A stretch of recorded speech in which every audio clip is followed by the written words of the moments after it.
কেউ আছো বাড়িতে? দুদিন কিছু খাইনি, কিছু খেতে দেবে? না না, এখানে কোনো খাবার নেই, যাও যাও। না, খালো খালো। ও আচ্ছা, ঠিক আছে। খাবার তো আজ কোথাও জুটলো না, দুদিন কিছু খাইনি, শরীরটা কেমন লাগছে। এখানটা একটু বসি। না, যাই আমি কিছু খাবার দিয়ে আসি।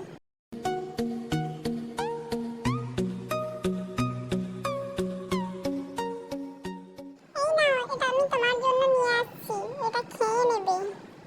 আমার জন্য নিয়ে আসছো মামনি? খুব ভালো থেকো, খুব বড় হও। দাঁড়াও, তোমার জন্য একটু জল নিয়ে আসি। আচ্ছা ঠিক আছে, যাও। এই নাও জল, খাবারটা খেয়ে জল খেয়ে নেবে। অনেক বড় হও মামনি, খুব ভালো থেকো। অনেক সময় বড়রাই যেটা পারে না, ছোটরাই সেটা করে দেখায়।